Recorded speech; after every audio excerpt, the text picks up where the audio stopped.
¿Qué es lo más cabrón que te ha pasado en la vida? Me preguntó Jorge. Él era un chico que acababa de conocer en el cumpleaños de Aarón. Eran las 4 de la mañana y un norte ligero alborotaba las palmeras de la costa de Boca del Río. ¿Lo más cabrón que me haya pasado? Repetí para ganar tiempo.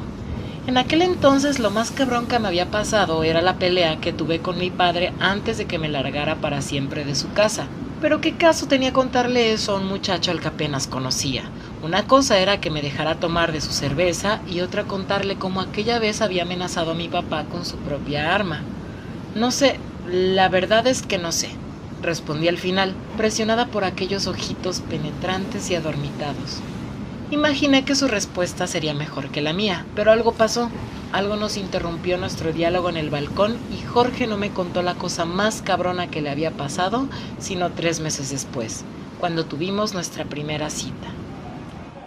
Él ya se había tomado 2 caguamas cuando llegué al bar, tarde y un poco mojada por la lluvia. Me senté en la mesa que eligió sobre la acera y lo dejé guiar la plática porque, la verdad, a 3 meses de la fiesta solo lograba recordar su mirada y su apodo de barrio, el Metallica. Esa noche, después de 2 litros más de cerveza, me contó por primera vez la historia de lo que le había pasado a él y a un grupo de amigos en la Casa del Diablo. Tardó algunas horas porque narró, minuto a minuto, sucesos que habían ocurrido 10 años atrás. El estilo de contar de Jorge me intrigaba. Mezclaba de forma natural el relato directo de lo sucedido con fragmentos de diálogos, con ademanes aferrados a su cuerpo, con sus propios pensamientos, los presentes y los pasados. Un jarocho de pura cepa, pensaba yo. 3 horas después yo seguía muda y él llegaba a la desoladora conclusión de su historia. Para ese entonces yo ya estaba enamorándome de él. Tardé varios años en darme cuenta de que en realidad me había enamorado de sus relatos. El horror, como Jorge lo llamaba, comenzó un día de junio de 1990, con la llamada de su amiga Betty. «Oye, Jorge, vamos al estero». Por el auricular, Jorge podía escuchar las risas de Evelia y de Jacqueline. «El estero. Quieren ir a esa pinche casa de nuevo», pensó. No puedo ir, no tengo dinero. Les dijo en seco, para desanimarlas. «Anda, Jorge, nosotras ponemos la botella». No tengo nada, ni para el autobús. «No importa, nosotras te invitamos». Jorge tuvo ganas de hablarles de lo que se vivía en la casa del estero, pero no se atrevió.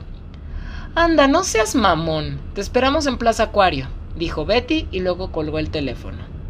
Jorge marcó entonces el número de Tacho. «Bueno», respondió este. Oye, carnal, fíjate que... «Sí, ya me hablaron». ¿Tú qué dices? ¿Vamos? Tacho se quedó callado. Jorge retorcía el cordón del teléfono, impaciente. «Pues vamos, a ver qué pasa». Resignado, Jorge colgó y se fue a bañar. No tenía prisa. Si las chicas realmente querían ir, bien podían esperarlo. Por la ventana observó que el cielo se nublaba y se alegró. Se vistió y salió de casa sin despertar a su abuela. No había avanzado ni 10 metros sobre la avenida cuando cayó el aguacero.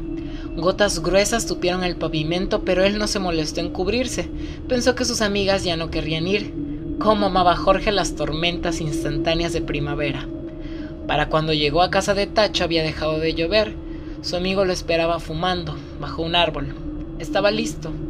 ¿Nos vamos?, preguntó, también inseguro. Pues vamos, suspiró. Las leyendas sobre la Casa del Diablo son muchas y nada originales. Combinan relatos antiguos del puerto con argumentos de películas de terror de los 80s. Entre sus muros, supuestamente, tuvieron lugar asesinatos rituales y penaban espíritus chocarreros.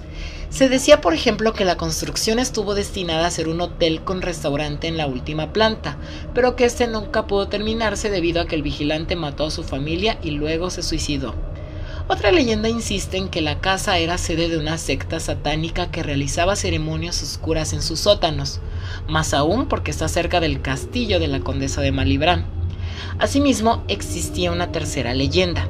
La casa tenía 7 sótanos a los que se accedía por una escalera en el interior, y en el último, en el más profundo, moraba el mismísimo Satanás. Lo cierto era que la casa y el terreno, ubicados a orillas del río Jamapa, pertenecían a un empresario local que no estaba interesado en venderlo ni en rentarlo. Una reja de acero impedía el acceso a los curiosos, la mayor parte adolescentes del puerto que buscaban un sitio para beber, drogarse y estimularse con un poco de sugestión. La costumbre indicaba que uno debía entrar a la casa sobornando al vigilante y después de recorrer uno a uno los 3 pisos aún en obra negra. El tiempo y el clima no ayudaban a la conservación de la casa. Jorge, por supuesto, escuchó en su infancia todos esos rumores, pero nunca entró. La oportunidad de visitar la casa llegó cuando tenía 15 años.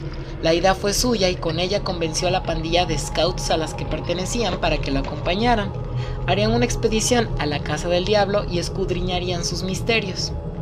Entraron por un portal al primer piso, recorrieron los cuartos oscuros y malolientes que parecían un laberinto.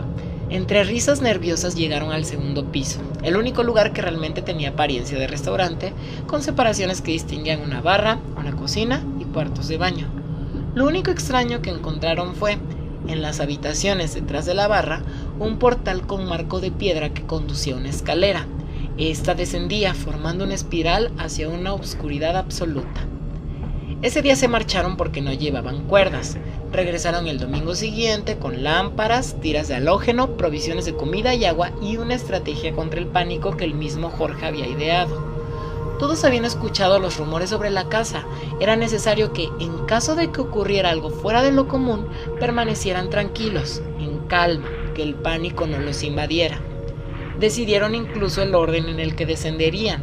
Primero, el Puma, que a sus 19 años era considerado por todos como un verdadero adulto y por ello portaba el bastón del mando del clan, y luego bajarían Jorge, Adán y Lili.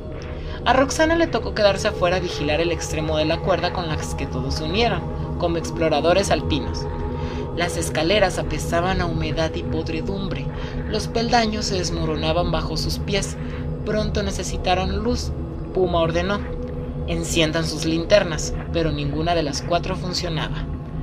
Los chicos sacaron entonces las tiras de halógeno de sus bolsillos y fueron quebrándolas para obtener una luz verde, fluorescente, que apenas iluminaba el camino. Así descendieron unos 10 metros más. Hacía demasiado calor y el sudor traspasaba el tosco tejido de sus uniformes. Delante de Jorge, Puma tanteaba el terreno con el bastón del mando. Por detrás, Adán respiraba contra su nuca y a Liliana le castañaban los dientes. Jorge también sentía miedo, pero la flaqueza era algo que debía aprender a dominar si es que quería ingresar al colegio militar cuando cumpliera 18 años. «Esperen», balbuceó Puma. Jorge chocó contra su espalda. «¿Qué pasa?» «Me acaban de quitar el bastón de las manos». Jorge respiró profundo. Casi no había aire ahí dentro. ¿Cómo? A Puma se le quebró la voz y ya no quiso decir nada más. Ya, esto es el pánico, pensó Jorge. El momento en el que todo se lo lleva a la chingada. Ante el shock de Puma, Jorge carraspeó hasta recobrar la voz y dio la orden de retroceder. Subieron como los cangrejos. Nadie quería darle la espalda al foso de donde provenía el ruido del bastón al golpear brutalmente las paredes. Jorge respiraba con la boca abierta. Trataba de encontrar un ritmo en su respiración, de controlar los latidos de su corazón. Prefería pensar que quizás solo era un drogadicto, un loquito de esos que se meten a las casas abandonadas. Pero ¿qué clase de loco viviría en aquel agujero? ¿Qué clase de cosa esperaría ahí, en la oscuridad hedionda, a que llegara alguien? Tuvo que concentrarse en no pensar, en tantear con los pies la rampa ascendente de las escaleras. Cuando lograron salir de ahí, se encontraron a Roxana llorando con la cabeza metida entre las rodillas. Durante varios minutos, la chica no pudo hablar. Solo le señalaba la cuerda con la que se habían amarrado a una columna cercana. La piola oficial de los scouts, garantizada para soportar 1 tonelada de peso, estaba rota, reventada a pocos centímetros del nudo. Ella vio cómo la soga se tensó hacia abajo y, pensando que se habrían caído, la jaló con todas sus fuerzas. La piel de sus manos estaba quemada por la fibra. Roxana había gritado sus nombres una y otra vez al pie de la escalera. Como no le respondían, se dio al llanto. Lo raro era que, en la oscuridad de las escaleras, ellos no oyeron ni uno de sus gritos. Los scouts huyeron de la casa antes de que llegara el ocaso. Ese fue el primer antecedente del horror. Hubo un segundo, el asunto de los cadetes, ocurrido 1 semana antes de la llamada de Betty. Jorge no pudo evitar recordar este último incidente mientras esperaban con Tacho afuera de una tiendita en Boca del Río. Betty, Evelyn y Jacqueline estaban adentro comprando ron, refresco y cigarros para la nueva excursión a la casa. Aguardaban de pie sobre la calle que conduce al puente que pasa sobre el río Jamapa, justo donde termina la ciudad de Boca del Río. Para llegar a la casa del diablo, había que tomar un autobús a Antón Lizardo y pedir la parada nada más bajando el puente del Estero. Había que tomar una brecha que rodeaba el río y caminar unos 500 metros para llegar a la reja. Jorge tenía asco, ni siquiera tenía deseos de fumar, mucho menos de beber. Pensaba que era un error regresar a la casa después de lo que les había pasado el domingo anterior, cuando él, Tacho y Jacqueline visitaron la casa por invitación de Carla, una amiga en común. Aquella vez, mucho más tarde, eran casi las 7 de la noche y debieron caminar por las brechas guiados por una lamparita que llevaba Tacho. Carla y sus amigos ya estaban adentro.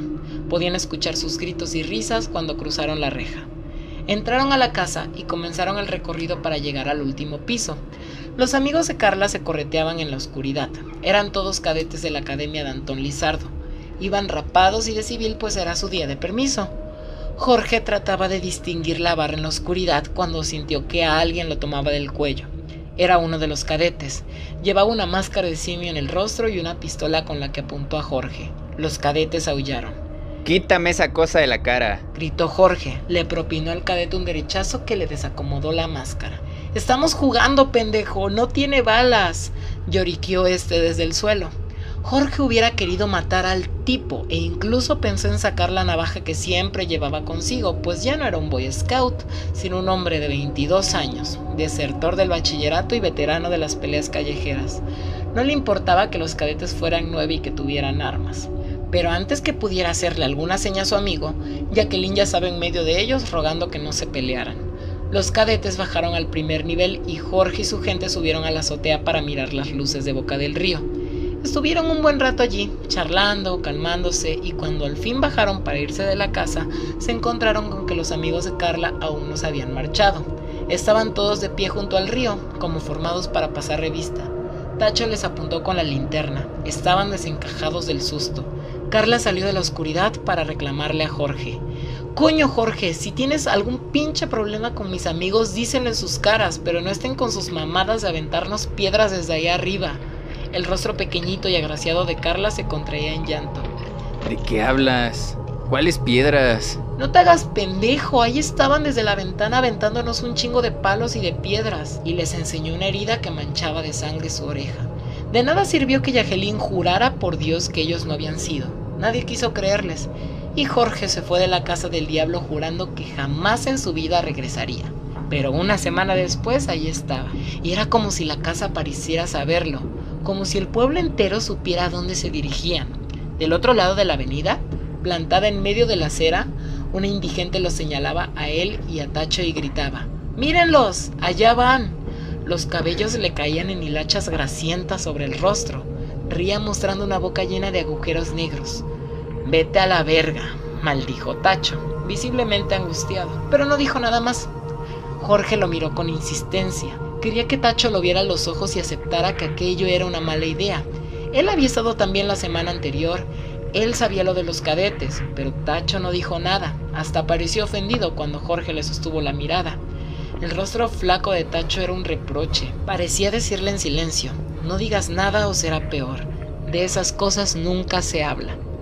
«¡Allá van!», aullaba la limosnera. «¡Pendejos!». Jorge no paró de beber mientras contaba su historia.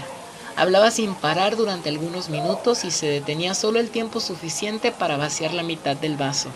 Hacía gestos para no eructar frente a mí y luego reanudaba su relato. Yo aún no sabía qué pensar. No creía, como no creo ahora, en fantasmas, ni en aparecidos ni en malas vibras, como la mayor parte de mis paisanos. Las únicas experiencias inexplicables que había tenido pertenecían todas a un periodo de mi vida en el que chupé cartoncitos con ácido como si fueran mentas. Todavía pasaron muchos meses antes de que me enterara de que Jorge era prófugo no solo de los scouts y del ejército, sino de una iglesia evangélica local y hasta de los mormones. Ahí aprendió a leer la Biblia y a orar, o como él decía, a trabajar la energía contra energía. A un lado de la reja creció una maraña apretada de monte, de aquel zacate. Justo cuando se disponían a cruzar la entrada, surgió un joven que le cerró la reja en la cara. «No, aquí no pueden pasar. Esta es propiedad privada», les dijo.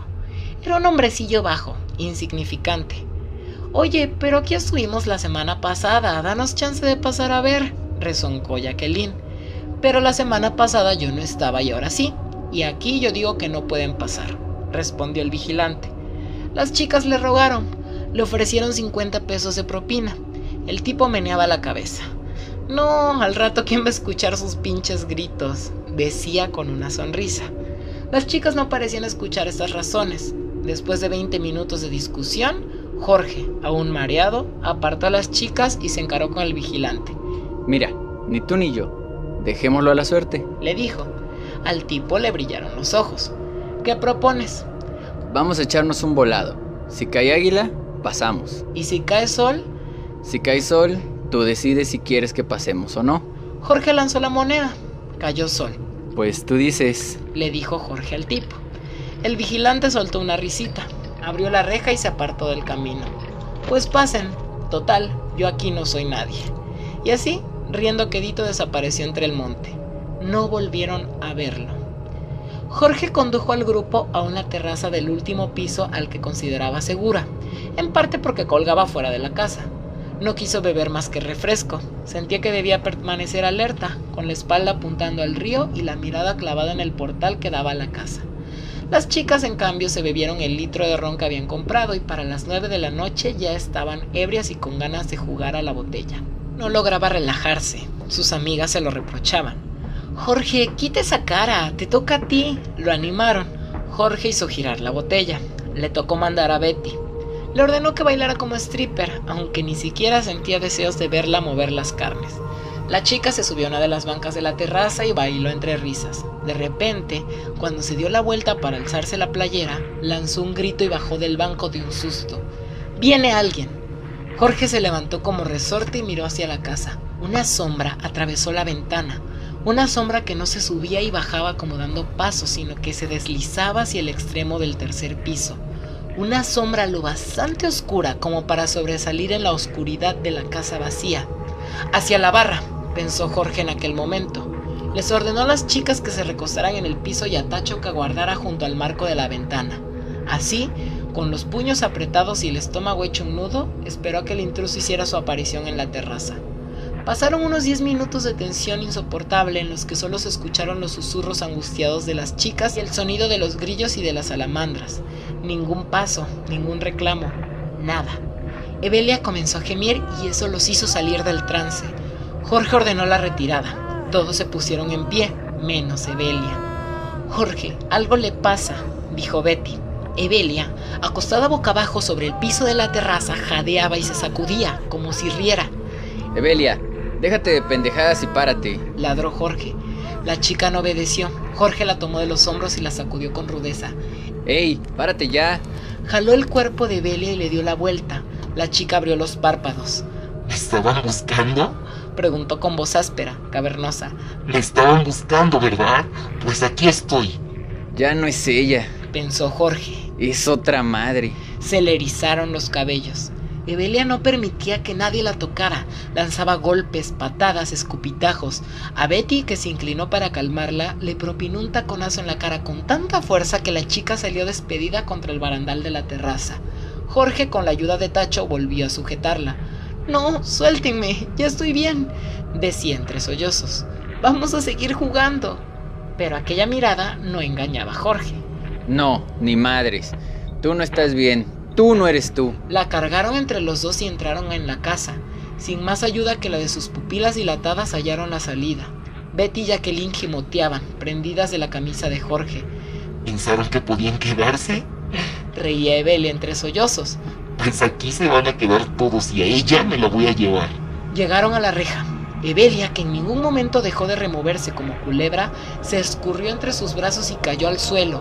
Con las puras manos comenzó a arrastrarse por la tierra, como paralizada de la cintura para abajo hacia el umbral de la casa.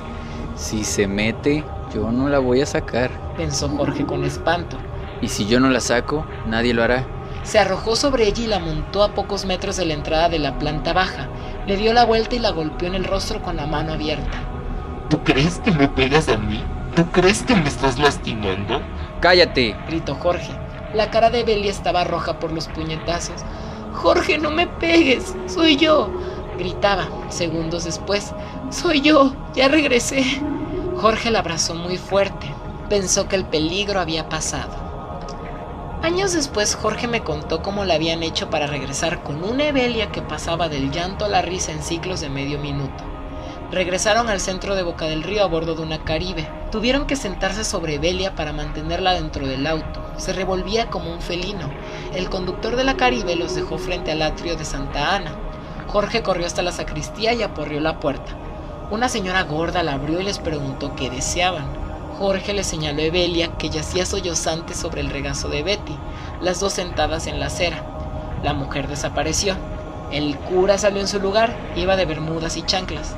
Tacho y Jorge le explicaron lo que había sucedido en el interior de la casa. El sacerdote salió al atrio y miró de cerca a Evelia. Le apartó los cabellos mojados de la cara, la chica gruñó y se sacudió bajo su contacto. No, muchachos, esta niña se pasó de pastillas, concluyó el cura. Y además apesta mucho alcohol. O se metió algún estupefaciente o tiene un brote de esquizofrenia. Mejor llévenla a la Cruz Roja. Se volvió a la sacristía y le cerró la puerta. Eso, un caso de histeria, de sugestión. Lo interrumpí aquella primera vez, capaz de contenerme. Jorge aceptó que también él lo pensó. Lo que no entendía era que el sacerdote se lavara las manos. ¿Sabes? Por primera vez entendí ese tipo de películas en donde hacen el efecto ese de que todo se te viene encima. Me sentía en un mundo diferente. La gente que pasaba se nos quedaba mirando como si fuéramos un espectáculo. Antes de las 11 de la noche, un hombre se las acercó. Era un taxista. Oigan, yo los estoy viendo desde hace rato. ¿Qué le pasa a la muchacha? Los chicos le contaron. Yo conozco un curandero y es bueno. Si quieren vamos, es aquí en el Morro, propuso. Como era menos de 10 minutos de ahí, decidieron subirse al auto. Treparon por una colina hasta llegar a un terreno bardeado. En medio yacía una casa levantada, con torpeza pero bien pintada. Bajaron a tocar pero no había nadie. ¡Qué raro! Este vato siempre está a esta hora. El taxista detuvo a un colega y entabló plática con él. Los dos miraban en dirección a Evelia, que se revolcaba sobre la arena de la cuneta. El segundo taxista se bajó de su auto y se acercó a ellos. Era un hombre barrigón, lleno de canas, con cara de poca paciencia. Oye, chamaca, la llamó. Se inclinó sobre ella y comenzó a bofetearla. Te gustan los chochos, ¿verdad? Te gusta meterte tu tiner y ponerte hasta la madre. Apretó a la barbilla de Evelia hasta hacerle enseñar los dientes. Ya, déjate de pendejadas y párate. Evelia abrió los ojos y comenzó a reír. Adivina quién está aquí conmigo, le dijo al taxista. La puta de María Esperanza. El taxista se puso verde, dio 3 pasos para atrás, confundido. Tú sabes de quién estoy hablando. Tú sabes que está aquí conmigo. Yo me la estoy chingando. Jorge estaba a 2 metros de la escena. Vio cómo el hombre corrió hasta su taxi, desenvolvió algo del espejo retrovisor y le hizo señas a Jorge. Porque a mí, pensó. Algo dentro de él le respondía. Tú sabías y no dijiste nada. Si algo le pasa a esta chamaca, será tu culpa. Esa niña está muy mal. Llévenla a un lugar porque se te va a ir. Le entregó a Jorge un rosario. Que Dios los bendiga. Yo no los puedo seguir. Fue el primer taxista el que le explicó a Jorge que María Esperanza era el nombre de la madre del segundo taxista, viejo conocido suyo. Hacía unas pocas semanas que la señora había muerto. Eso está muy cabrón, le dije a Jorge. Son de las cosas que aún no me explico. El taxista también les dijo que conocía otra curandera, pero que había que atravesar todo Veracruz, pues esta vivía detrás de la iglesia de la Guadalupana, más allá de las vías del tren. Se ofreció llevarlos sin cobrarles ni un peso. Aceptaron. En el camino perdieron a Betty. Cuando pasaban junto a la unidad habitacional del Morro, ella le pidió al chofer que se detuviera. Cruzó el boulevard, se metió en una casa y salió con un libro en la mano. Mi mamá no me dejó ir, dijo. Le dio el libro a Jorge. Era una Biblia. Dice que te dé esto. No sé para qué te sirva, pero yo te lo doy. Tardaron 1 hora en atravesar la ciudad hasta aquel barrio de enormes baches en las calles. El taxi se detuvo frente a la modesta entrada de una vecindad. Una mujer esperaba afuera. Cuando el auto se detuvo, les abrió la puerta. Tenía un rostro amable, regordete. Llevaba el cabello muy corto y teñido de rubio y no aparentaba tener más de 30 años. Bienvenidos, muchachos, los estábamos esperando, fue lo primero que dijo. Condujo al grupo hacia el interior de una vecindad. El suelo del patio era de tierra. En el centro se levantaba una casucha de madera. «Es la casa de la curandera. Yo soy la clarividente», explicó. Hizo pasar al taxista con Evelia en brazos al interior de la cabaña. Al resto los formó en el umbral. «¿Tú pasas?», le dijo a Jorge. Luego miró a Tacho y a Jacqueline. «Ustedes no. Tú lo traes en la espalda y la niña en la pierna. Se quedan afuera». Jorge recordó que Tacho tenía una gárgula tatuada en el hombro y Jacqueline una serpiente enroscada en el tobillo. «¿Pero cómo supo?», volví a interrumpirlo. Jorge no me hizo caso y siguió con el relato. En el interior de la casa de madera estaba lleno de velas. Sobre una de las paredes colgaban 3 retratos. Al centro el de Cristo vestido de túnica blanca, sin corona de espinas, sonriente y relajado como si posara para una foto. Lo rodeaban las imágenes de una mujer hermosa, que Jorge creyó que era la Virgen, y de un Catrín de mirada enigmática y piel clara que llevaba patillas y bigotito. La curandera era una mujer madura, de piel muy oscura y de cabello gris, suelto hasta las caderas. Tan pronto entró al lugar, Jorge ordenó que sentaran a Evelia en un sillón colocado en medio de la estancia y que fuera Jorge y el taxista quienes la sujetaran de los brazos. La mujer tomó un ramo de hierbas de una mesa y comenzó a azotar con ellos el cuerpo de Evelia mientras invocaba una retahíla de santos católicos. Evelia, mientras tanto, aullaba, bramaba y maldecía. La curandera tomó un huevo y se lo pasó a la chica por las sienes. Se reventó cuando tocó la piel sudorosa. Un segundo huevo corrió la misma suerte. La curandera tomó un limón y unas tijeras, rayó una cruz sobre el limón y se lo untó a Evelia por el cuerpo. El fruto quedó amarillo, con manchas marrones, como si se hubiera podrido. Para entonces Evelia se sacudía tan fuerte que Jorge tuvo que hacer un esfuerzo para impedir que el cuerpo de su amiga se levantara del asiento. Ya no reía ni lloraba, mostraba los dientes y las encías negras e intentaba morder a Jorge y al taxista, a la propia curandera. Las venas y tendones de su cuello parecían cables a punto de reventar. Me estaban buscando. Ella me andaba buscando y aquí estoy, repetía enfurecida. La curandera bañó a Evelia con agua bendita. La chica chilló como si la estuviesen acuchillando. «Sal, espíritu impuro, en nombre del Señor Jesucristo, en nombre de su bautizo, en nombre de su crucifixión, en nombre de su resurrección», decía la curandera. Eran las únicas palabras que Jorge comprendía. Ella me llamó, ella me fue a buscar. Esta perra es mía. Las llamas de las veladoras, cientos de ellas sobre las paredes, chisporrotearon a cada palabra. Cada vez que Evelia gritaba, las mechas de las velas tronaban y despedían chispas, como si tuvieran pólvora. Años después, cuando Jorge y yo ya vivíamos juntos, le pedí que me contara de nuevo la historia de la Casa del Diablo. Para ese entonces yo ya la había escuchado por lo menos 6 veces. Compramos cervezas y nos tendimos en los diminutos sofás que poseíamos. 2 de las 4 paredes de la sala tenían grandes ventanales. Con las luces encendidas solo podíamos ver el reflejo de nuestros propios rostros y no la oscuridad de la noche, lo que resultaba algo inquietante. ¿Y nunca pensaste que todo podía ser un truco? Las velas pueden tener basura, pudieron haberles echado algo. Y el limón a lo mejor yo me lo imaginé verde, o ella lo cambió, lo sé. Pero hubo más cosas. ¿Cómo supo Evelia lo del taxista? ¿Cómo entre todos apenas podíamos sostenerla, si la chamaca no pesaba más de 40 kilos? La fuerza de los dementes... ¿Y la luz que se iba y regresaba? Alguien pudo haberla controlado desde afuera. Jorge sacudió la cabeza. ¿Sabes qué sentía durante el ritual? Se me figuraba que la curandera era como un ingeniero en sistemas, como el cuate al que le llamas todo histérico porque tu máquina tronó y él te dice, ok, ¿ya se fijó que la máquina está conectada? O sea, empezó desde cero, la albahaca, los huevos, y de ahí fue subiendo, hasta sus rezos iban volviéndose más intensos. Después de un rato hablaba en lenguas que yo no podía entender. Glosolalia, dije, apelando a mi memoria y los libros de psiquiatría que tuve que leer para tratar de entender aquella historia. Como sea, y la lluvia del principio, y la loca, y la cosa de las escaleras, y el tipejo de la reja. ¿Cómo explicas eso? Me di cuenta que se había molestado, por lo que guardé silencio. Cuando estaba ahí dentro, agarrando a Evelia, de lo último que me acuerdo es del fuego. La curandera se puso a dar vueltas alrededor de nosotros, como si bailara, y de pronto aventó algo al suelo y quedamos encerrados en un círculo de fuego. Un círculo con llamas que me llegaban a la cadera. La curandera saltó sobre las flamas y se fue derechito hacia Evelia. La agarró de los pelos y se puso a gritarle en la cara. Parecía que quería comérsela. ¿Pero qué pensabas? Yo estaba en el shock de la realidad. Eso es lo peor. Cuando tus ideas empiezan a claudicar y esa madre, esa cosa que no entiendes, te empieza a invadir.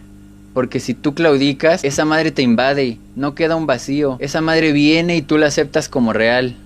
Era una lucha constante entre la razón y lo que estaba viendo. Le pregunté por Evelia, sobre cómo lucía. Si yo pudiera llevar toda esta madre a una película, ¿Me dijo?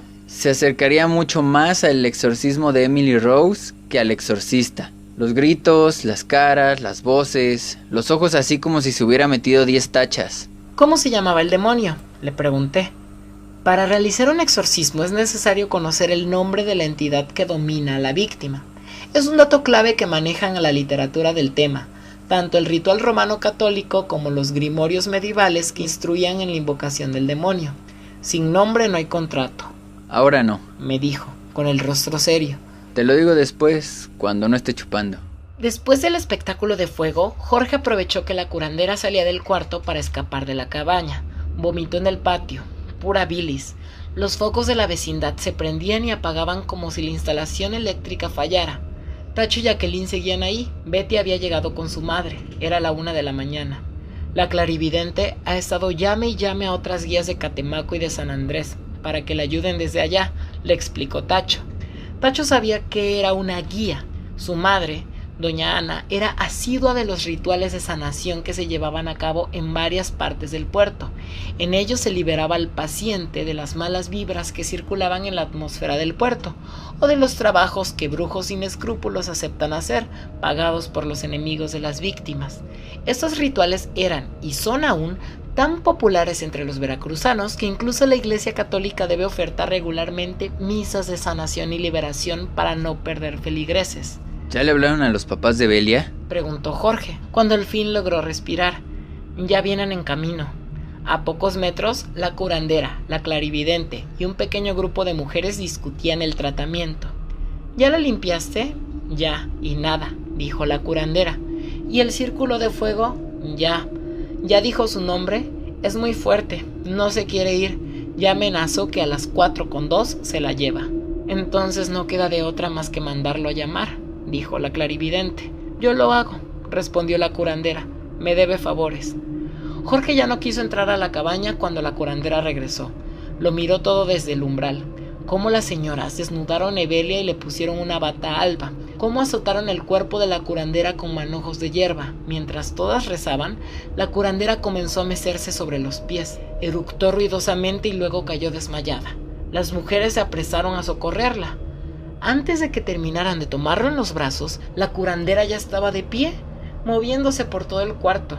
La energía que la animaba era claramente distinta, masculina. Muy buenas noches tengan todos ustedes, saludó con voz profunda. Mi nombre es Jean Gardec y estoy aquí para ayudar a esta hermanita. Descubrió a Evelia sobre el sofá y la señaló con el índice. Yo te conozco. Evelia ladró. Tú y yo nos hemos batido muchas veces. Es hora de que dejes a esta muchacha. Ella me estaba buscando. Chilló Evelia.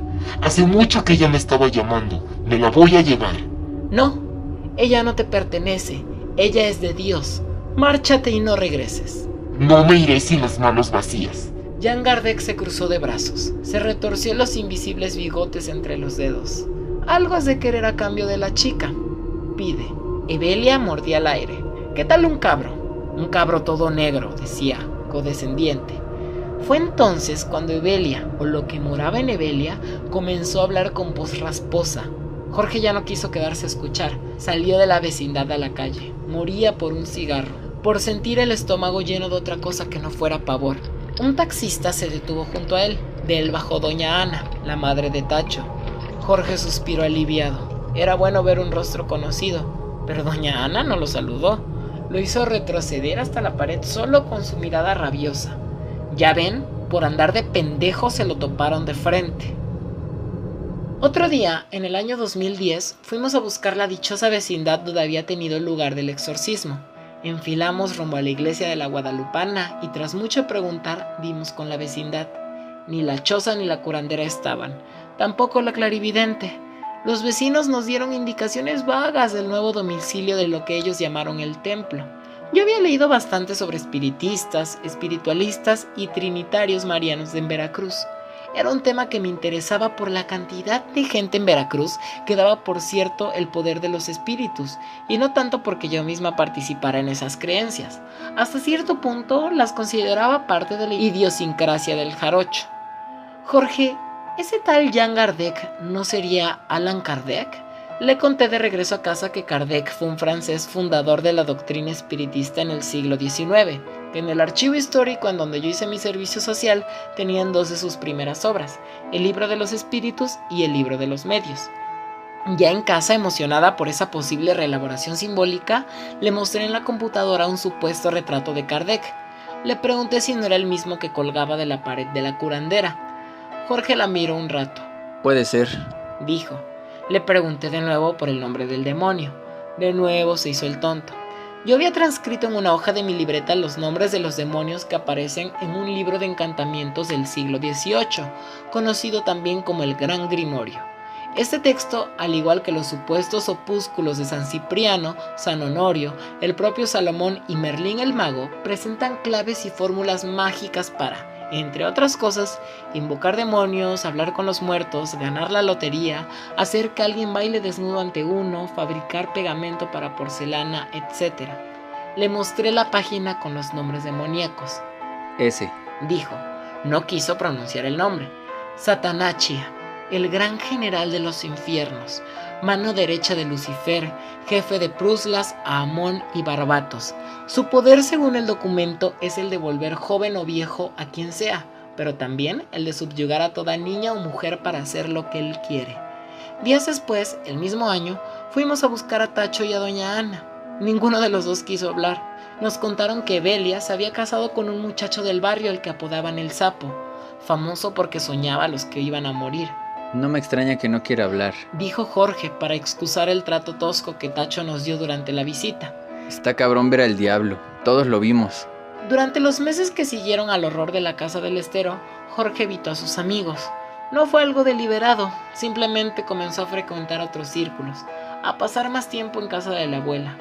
Después supo, por Jacqueline, que los padres de Belia llegaron después de que todos hubieran marchado y que se negaron a creer lo que la curandera les contó sobre su hija. Pensaron que querían sacarles dinero a la fuerza. 5,000 pesos que la curandera pidió para poder completar el ritual de liberación, que incluía el sacrificio de un chivo. Según Jacqueline, Evelia estuvo bien unos meses y luego, un día de repente, se encerró en su cuarto y se negó a salir. Atacaba a sus padres, se defecaba encima, se hacía daño con las paredes y las cosas que rompía. Los padres la llevaron con médicos y psiquiatras. Uno de ellos incluso le sugirió que internaran a su hija en una clínica mental. Tiempo más tarde, esta vez por boca de Betty, Jorge se enteró de que al final, desesperados por no poder curar a Evelia, los padres de la chica cedieron a la presión de familiares y vecinos que insistían en que debían llevarla a las misas de liberación de un poblado ubicado a unos pocos kilómetros del puerto de Veracruz. El pueblo, de no más de 3,000 habitantes, era famoso por los exorcismos realizados por el padre Casto Simón. Estos tenían, y aún tienen, lugar todos los viernes a las 3 de la tarde. Se oficia en latín y arameo y su colofón consiste en un ritual de expulsión demoníaca que dura varias horas. Según Betty, Evelia era siempre la primera de todos los endemoniados en caer al suelo. Pronto fue obvio para los oficiantes que la chica requería un exorcismo especial, al que finalmente accedieron los angustiados padres. Dicen que amarraron a Evelia junto con un puerco al borde de una barranca, allá por Rinconada, y empezaron el exorcismo, confesó Betty, aquella última vez que se vieron. En algún momento el demonio se salió de ella, se metió al marrano y entre todos los que estaban ahí lo aventaron al vacío. Aquella primera cita nos marchamos del bar cuando Jorge terminó su extraña historia. Caminamos juntos hasta mi casa, yo pegada a la pared, él junto a la acera. No había conocido antes a un chico que insistiera tanto en que camináramos de aquella manera. Yo estaba intrigada y algo ebria. Jorge seguía hablando. ¿Cuál es tu filosofía de vida?, me preguntó de la nada. Si hubiera tenido la edad que tengo ahora, me hubiera partido de risa. Pero solo tenía 24. Fui sincera cuando le dije, no tengo ni puta idea. Quise entonces preguntarles algo que había estado pensando toda la noche. ¿Neta realmente crees en el diablo? No te puedo decir que no exista, me dijo. comenzaba a llover de nuevo. Sería muy egoísta decirte que no. Vivimos en un universo vastísimo, manejado por energías incomprensibles, inconmensurables. Nosotros los humanos somos unas micromierdas en medio de este universo. No somos nada. Lo que sabemos no se compara a todo lo que nos falta por conocer, todo lo que no podemos controlar. En aquel momento no entendí que Jorge habitaba en un mundo distinto del mío. Estaba, supongo, más ocupada en enviarle señales correctas para que me besara. Lo comprendí después, cuando ya era tarde, cuando las diferencias entre nosotros fueron demasiado grandes y dolorosas como para negarlas, cuando él se fue y yo me quedé sola, con la mitad de las cosas que habíamos comprado juntos, y el perro, y el gato. Pero aquella noche de mayo, yo ignoraba todo eso. Aquella noche de mayo nos llovió encima y Jorge terminó por llevarme en taxi a casa. Antes de abrir la puerta nos abrazamos, sin besos, solo con las ganas, y nos dijimos buenas noches. Así fue como conocí a mi primer marido. Fue así como me enamoré de las historias que contaba.